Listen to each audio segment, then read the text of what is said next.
إن الحمد لله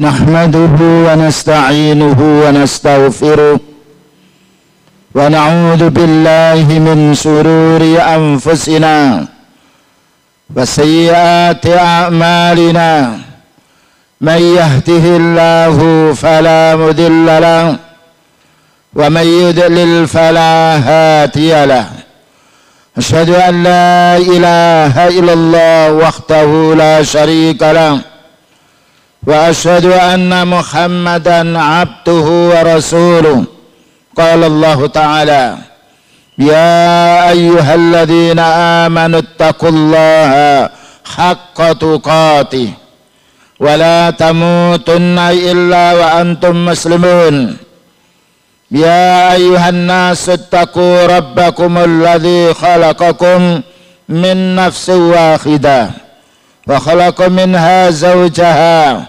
وبث منهما رجالا كثيرا ونساء واتقوا الله الذي تساءلون به والأرحام إن الله كان عليكم رقيبا يا أيها الذين آمنوا اتقوا الله وقولوا قولا سديدا يصلح لكم أعمالكم ويغفر لكم ذنوبكم ومن يطع الله ورسوله فقد فاز فوزا عظيما فإن أصدق الحديث كتاب الله وخير الهدى هدى النبي صلى الله عليه وسلم وشر الأمور محدثاتها وكل محدثة بدعة وكل بدعة ضلالة وكل ضلالة في النار. Ma'asyiral muslimin rahimani wa rahimakumullah, usini wa iyyakum biqaulillahi ta'ala waliman khafa maqama rabbih jannatan fabi ayyi ala'i rabbikuma tukadziban dzawata afnan. Siang Jumat yang dimuliakan oleh Allah Subhanahu wa taala, perlu diketahui bahwa hidup ini kita diuji oleh Allah Ta'ala dengan sekian banyak ujian. Dan inilah maksud Allah Ta'ala menghidupkan manusia. وَلَنَبْلُوَنَّكُمْ بِشَيْءٍ مِّنَ الْخَوْفِ وَالْجُوعِ وَنَقْصٍ مِّنَ الْأَمْوَالِ وَالْأَنفُسِ وَالثَّمَرَاتِ فَبَشِّرِ الصَّابِرِينَ. Yang mana artinya? Dan benar-benar katanya Allah Ta'ala, kami akan menguji kalian ini diantaranya dengan rasa ketakutan. Manusia memiliki sifat takut dan juga ujian yang lain. Sifat takut ini adalah sifatnya hati. Namun sifat takut ini kaum muslimin ada dua faedah. Satu, apabila kita takut kita kepada Allah, manfaatnya besar. Karena Allah Ta'ala pencipta kita, yang memberi rezeki kita, yang memenuhi semua apa menjadi kebutuhan kita, bahkan yang menguji kita sehat dan sakit. Yang nomor dua, takut kepada selain Allah, yang ini membawa malapetaka kita. Maka Allah Subhanahu wa taala menjelaskan waliman khafa maqama rabbih jannatan. Adapun orang-orang yang takut kepada Allah Ta'ala dengan beribadah kepadanya, maka Allah Ta'ala memberikan dua surga. Fabi ayyi ala'i rabbikuma tukadziban. Maka nikmat mana yang dari Allah Ta'ala yang kamu dustakan dari manusia? Dzawata afnan. Bahwa surga itu memiliki buah-buahan dan pohon-pohon. Ini menunjukkan orang mukmin hendaknya dia yaitu menaruh khaufnya, takutnya kepada Allah Subhanahu wa taala. Namun di sisi yang lain setan itu menakut-nakuti kita. Dalam satu ayat, innama dzalikumus syaitanu yukhawwifu awliya'ahu fala takhafuhum wa khafuni in kuntum mu'minin. Sesungguhnya setan-setan itu menakut-nakuti wali-walinya, Maknanya pengikut-pengikut syaitan selalu ditakuti oleh syaitan itu sendiri. Dan ini sangat bahaya. Mestinya kita takut kepada Allah Ta'ala, tapi mereka takut kepada syaitan. Maka Allah Ta'ala memberitahu, fala takhafuhum, jangan kamu takut kepada syaitan dan takut kepada wali-wali syaitan, tetapi wa khafuni in kuntum mu'minin, takutlah kamu kepada Allah, kepadaku yaitu Allah, jika kamu beriman. Para ulama membagi rasa takut manusia ini ada 3, sebagaimana dijelaskan oleh Syekh Shalih Fauzan hafizahul ta'ala. Pertama, khauful ibadah. Khauful ibadah maknanya takut apabila kita tidak beribadah. Dan ini hanya Allah. Yang mana Allah Ta'ala merintah, wa khafuni in kuntum mu'minin. Maka takutlah kamu kepada aku, katanya Allah Ta'ala, jika kamu orang mukmin. Jadi orang mukmin hendaknya meletakkan rasa takutnya kepada Allah. Rasa takut kita kepada Allah menuntut ilmunya, mengamalkan apa yang Allah Ta'ala perintahkan kepada kita, yang wajib maupun sunnah, dan juga meninggalkan apa yang dilarang oleh Allah Ta'ala, baik larangan itu haram maupun makruh. Dan juga kita meninggalkan perkara yang tidak ada faedahnya untuk akhirat kita. Dalam satu hadis Rasulullah sallallahu alaihi wasallam, min husni islamil mar'i tarkuhu ma la ya'ni. Paling baiknya Islam seseorang meninggalkan sesuatu yang tidak ada faedahnya untuk akhiratnya. Dan inilah kaum muslimin. Bagaimana kita menjadi orang yang Allah Ta'ala memberi karunia, kita takut, kita gunakan untuk beribadah kepada Allah. Dan ini adalah wajib hukumnya. Rasa takut kita kepada Allah hukumnya wajib. Dan rasa takut kita kepada Allah mendekatkan diri kepada Allah dengan beramal soleh. Ini yang diwajibkan oleh Allah Ta'ala. Bagaimana kita merasa takut kalau meninggalkan salat, merasa takut kalau kita tidak beribadah kepada Allah, karena hukuman Allah Ta'ala tidak ada yang bisa menolaknya. Yang nomor 2, termasuk takut yang wajib, takutnya para ulama sunnah. Takutnya ulama kepada Allah Subhanahu wa Ta'ala. Karena Allah Subhanahu wa Ta'ala berfirman, innama yakhshallaha min ibadihil ulama. Disebutkan di dalam surat Fatir ayat nomor 28. Innama yakhshallaha min ibadihil ulama.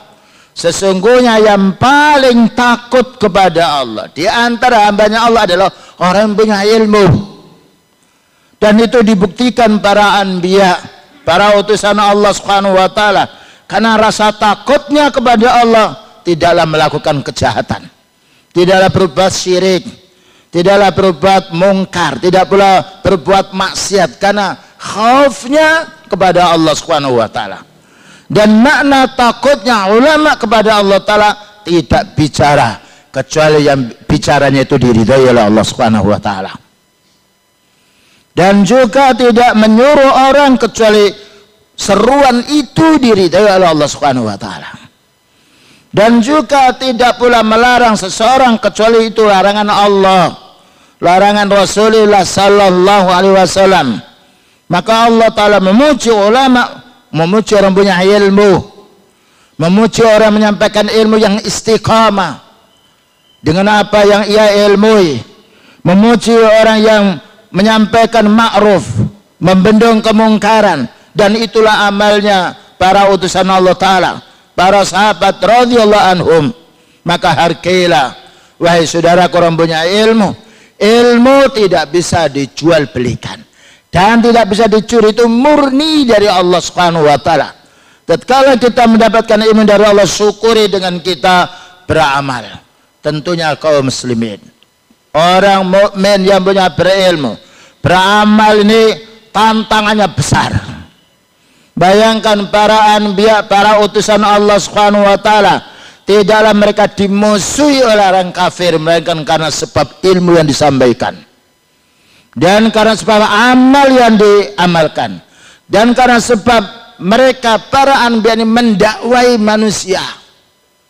Bahkan kalau kita hitung dan kita fahami, ujian yang Allah berikan pada kita itu masih sedikit. Bayangkan Nabi Nuh alaihissalam disuruh mendakwai orang yang kafir semuanya, penyembah-penyembah orang mati. Nabi Musa alaihissalam diuji oleh Allah Ta'ala mendakwai Fir'aun dan para tentaranya, manusia sama manusianya. Nabi Ibrahim disuruh mendakwai orang tuanya dan juga raja yang kufur. Namun musibah-musibah yang menimpa kepada para anbiya ada, tetapi wal akibatul lil muttaqin, pungkasan yang baik untuk orang yang beriman. Bayangkan kalau kita melihat yaitu tandingan orang-orang kafir memiliki kekuasaan dan wilayah dibandingkan para anbiya yang memiliki iman.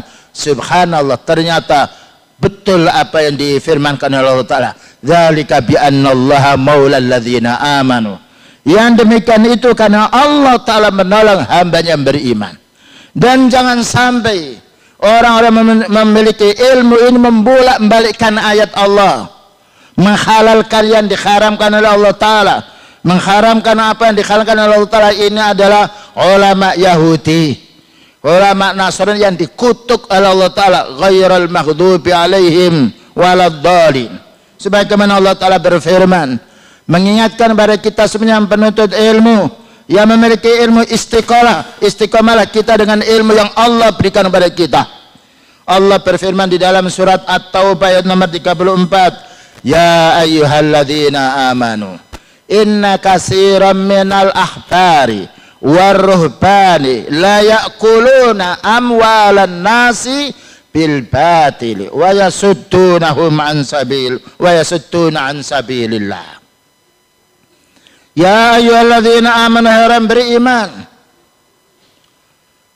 Ketika Allah Ta'ala memanggil kita, menunjukkan belas kasihannya Allah Ta'ala terhadap hambanya yang beriman, diingatkan kita oleh Allah Ta'ala kaum-kaum yang dilaknat oleh Allah. Inna katsiran minal akhbari, sesungguhnya umumnya ulama-ulamanya orang Yahudi, warruhbani, dan ulama-ulamanya orang Nasrani, la ya'kuluna amwalan nasi bil batil, makan harta manusia dengan cara yang batil, ayadan billah. Wa yasudduna an sabilillah, dan juga membendung manusia dari jalan-jalan yang benar. Ini ciri mereka yang harus kita fahami. Bahkan juga orang munafik dijelaskan oleh Allah Subhanahu wa Ta'ala, wal munafiquna wal munafiqatu ba'duhum min ba'din ya'muruna bil munkari wa yanhauna 'anil ma'rufi. Maka orang munafik laki-laki dan perempuan sebagaimana disebutkan di dalam surat At-Taubah, Allah menjelaskan mereka itu satu sama lain bersaudara. Maknanya dalam hal apa? Ya'muruna bil munkari, mereka memerintahkan yang mungkar, yang haram diperintahkan, yang bid'ah diperintahkan, wa yanhauna 'anil ma'ruf, dan membendung perkara yang baik, membendung tauhid, membendung amal yang soleh. Ini yang harus kita fahami, sifat-sifat munafikin. Dan apa yang dijelaskan oleh Allah Ta'ala tidak berselisih dengan kenyataan.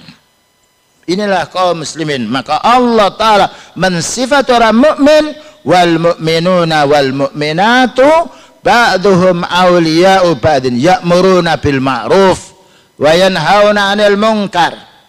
Orang mukmin laki-laki dan perempuan satu sama lain bersaudara, tolong menolong dalam hal apa? Ya'muruna bil ma'ruf, memerintahkan yang baik. Yang baik adalah memerintahkan tauhid, memerintahkan agar beribadah kepada Allah Subhanahu wa Ta'ala, wa yanhauna 'anil munkar, dan membendung kemungkaran. Puncaknya kemungkaran adalah syirik, kebid'ahan, dan juga kemaksiatan. Allah membedakan antara prinsipnya orang munafik dan prinsipnya orang mukmin. Bahkan juga prinsipnya orang kafir sama dengan orang munafik. Wa qala alladziina kafaru la tasma'u li hadzal Qur'an walghaw fihi la'allakum taghlibun. Berkata orang kafir, jangan kamu dengarkan Al-Quran itu. Itu surat Fussilat. Buatlah gaduh supaya kamu itu menang.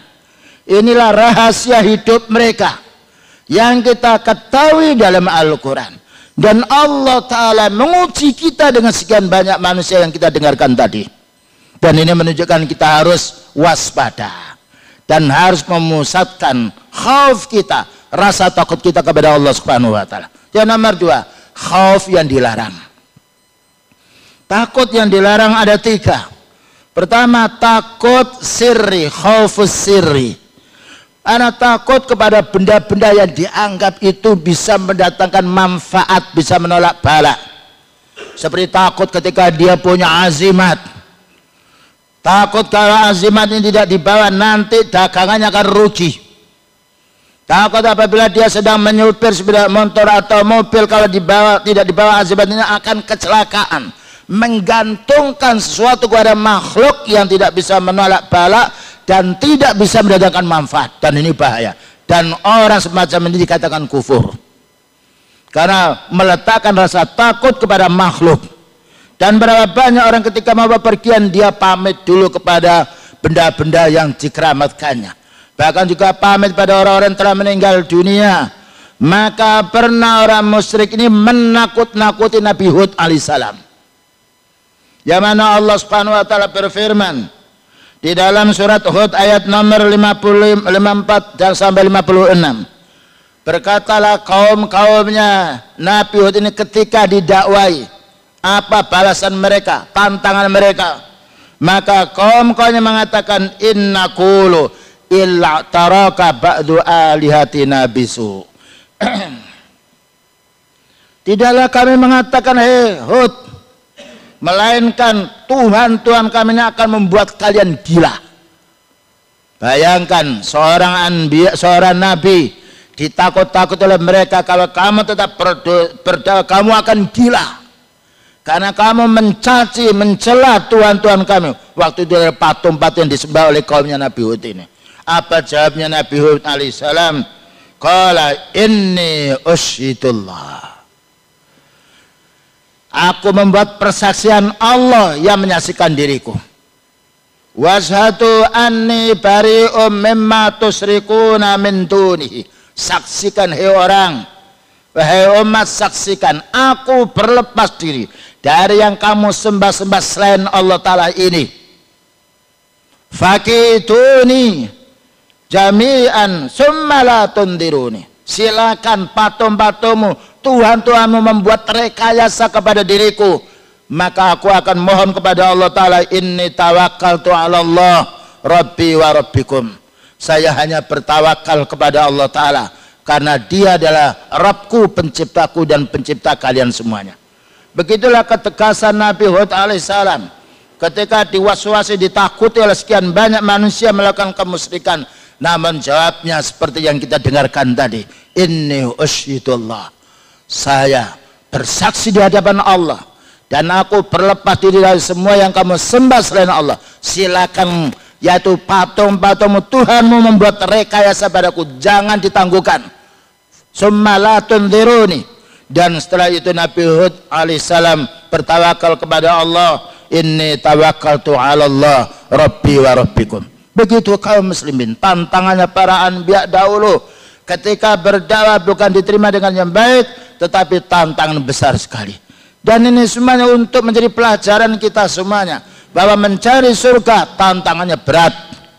Tidak ada para anbiya yang tidak dimusuhi, tidak ada para utusan yang tidak dimusuhi, semuanya dimusuhi. Dimusuhi bukan karena mencuri, bukan karena mengambil barangnya seseorang, karena menyampaikan yang hak. Yang nomor 2, yaitu takut kepada syaitan dan takut kepada wali-wali syaitan. Ini tidak boleh, karena Allah Subhanahu wa Ta'ala telah menjelaskan, innama dzalikumus syaitanu yukhawwifu awliya'ahu fala takhafuhum wa khafuni in kuntum mu'minin. Disebutkan di dalam surat Ali Imran 175. Sesungguhnya setan-setan itu pekerjaannya menakut-nakuti walinya. Walinya namanya penolong-penolong syaitan, baik itu dari paranormal atau dukun atau orang kufar. Maka setan menakuti mereka. Oleh karena itu Allah Ta'ala menjelaskan, fala takhafuhum. Kamu jangan takut kepada syaitan dan juga jangan takut kepada walinya syaitan. Karena syaitan ini dijelaskan oleh Allah Ta'ala, inna kaitas syaitani kana dha'ifa. Rekayasanya syaitan itu lemah. Bahkan pengapesannya syaitan itu, kalau orang itu ikhlas beribadah kepada Allah dan mengikuti sunnah, maka mereka tidak mampu menggoda hamba Allah. Dan itu persaksian iblis sendiri. Yang mana iblis ini dijelaskan oleh Allah Ta'ala di dalam surat Shad ayat nomor 82. Maka Allah berfirman, fabima aghwaytani fabi'izzatika la ughwiyannahum ajma'ina illa ibadaka minhumul mukhlasin.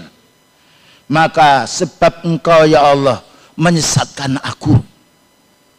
Allah Ta'ala tidak menyesatkan iblis, tapi karena mereka durhaka, disuruh sujud tidak mau, maka apa wastakbara wa kana minal kafirin. Maka demi keagunganmu ya Allah, fabi'izzatika, bayangkan bersumpah dengan menyebut nama sifatnya, dengan menyebut sifatnya Allah Ta'ala, tetapi setelah bersumpah la ughwiyannahum ajmain, semua manusia ini wahai Allah aku akan goda. Berilah kemampuan saya bertangguhkan hidupku sampai hari kiamat. Fa'andirni ila yaumiddin. Maka tangguhkan umurku ini, jangan kau matikan ya Allah sampai hari kiamat. Aku akan menggoda hambamu semuanya, illa ibadaka minhumul mukhlasin, kecuali hambamu yang ikhlas beribadah, kecuali hambamu yang mengikuti sunnah Rasulmu wahai Allah, kami tidak akan bisa menggoda mereka. Ini kunci kaum muslimin.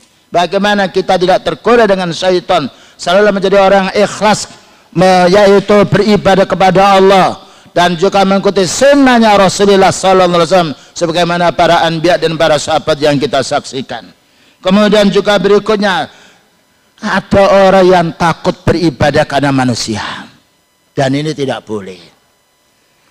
Tidak mau sholat takut kepada manusia, tidak mau siam takut kepada manusia, bahkan tidak mau menyampaikan assalamualaikum karena mereka orangnya sebagian orang-orang kufur, maka ini tidak boleh. Ini menunjukkan lemahnya iman, dan itu adalah sifatnya orang munafik yang Allah jelaskan di dalam ayatnya, alladzina qala lahumun nasu innan nasa qad jama'u lakum. Maka tatkala Rasulullah SAW perang Uhud, para sahabatnya ada meninggal dunia, pulanglah sahabat beliau dan beliau ini dalam keadaan capek luka. Maka orang musyrik kafir Quraisy dia mengancam mau menyerang beliau dan para sahabatnya yang sisa saja masih hidup ini di kota Madinah. Nah, orang munafik menghembuskan kalimat-kalimat yang menakutkan. Apa katanya? Innan nasa qad jama'u lakum. Begini wahai Nabi, begini wahai para sahabat, mereka ini akan pergi dari kota Mekah, akan menyerang kalian semuanya. Fakhafuhum, maka fakhshawhum, maka takutlah kamu kepada mereka. Tetapi sama sekali orang munafik ini tidak ditanggapi oleh Rasulullah SAW dan juga orang beriman. Fazatahum imana, ditakut-takuti malah bertambah imannya. Inilah orang yang kuat imannya. Para sahabat radhiyallahu anhum dan juga Rasulullah SAW ketika mendapatkan kabar, maka beliau dan para sahabat keluar dari kota Madinah menghadang musuh itu di tengah jalan dalam keadaan berdarah, dalam keadaan capek. Nah, tatkala orang musyrik bertemu dengan orang mukmin, maka mereka ketakutan, mereka kembali. Fangqalabu bi ni'matillahi, maka mereka orang-orang musyrik pulang dia, dan orang-orang mukmin kembali di kota Madinah dalam keadaan mendapatkan nikmat Allah Subhanahu wa taala wa fadlin lam yamsishum su', dan tidak mengenakan atau tidak mendapatkan bahaya sedikit pun. Inilah kekuatan iman kaum muslimin, ketergantungan kita kepada Allah. Allahus Samad, Allah lah yang kita butuhkan, yang mana tidak ada yang kita bertawakal kecuali kepada Allah. Wa 'alallahi fatawakkalul mu'minun, bertawakallah kepada Allah hai orang yang beriman. Aqulu qouli hadza wa astaghfirullah wa lakum wa lisairil muslimina wal muslimat fastaghfiru innahu wal ghafurur rahim.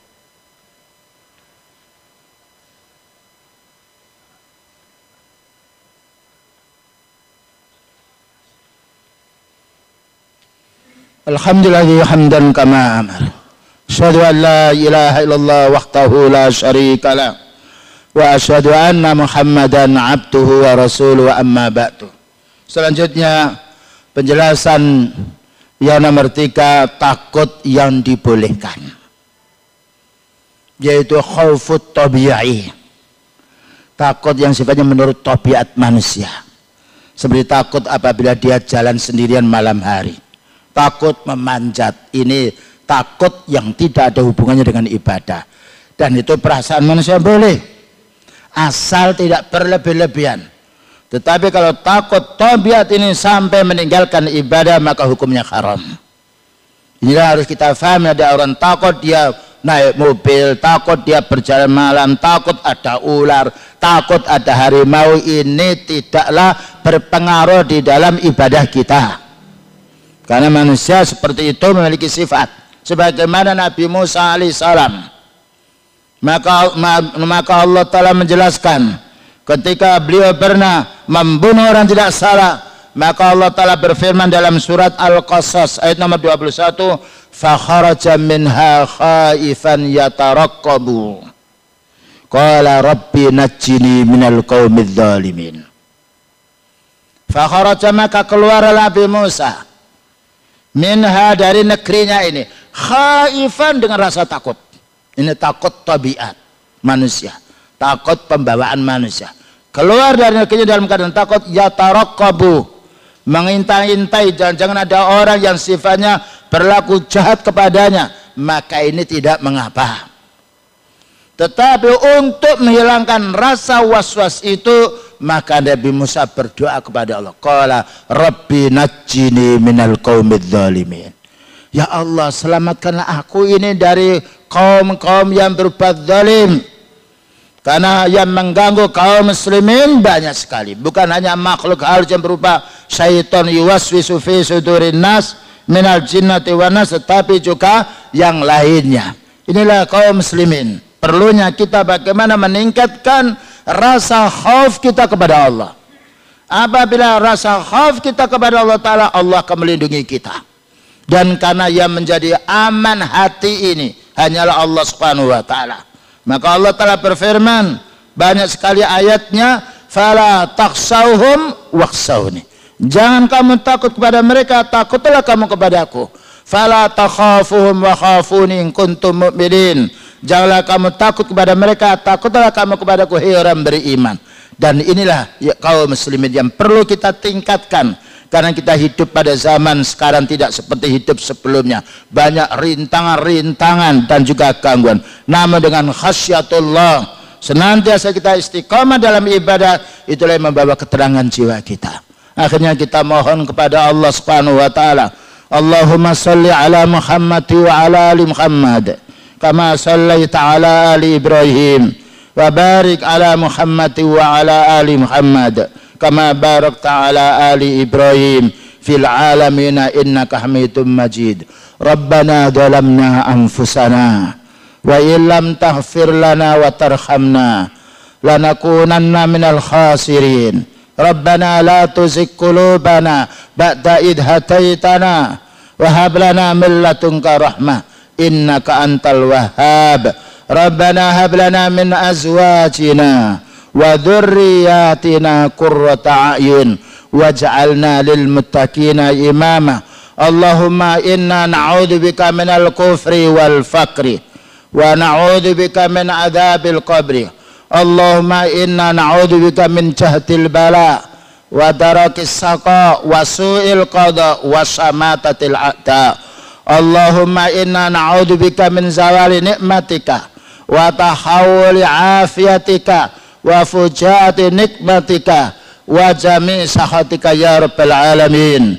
Rabbana atina fid dunya hasanah wa fil akhirati hasanah wa qina adzabannar walhamdulillahi rabbil alamin.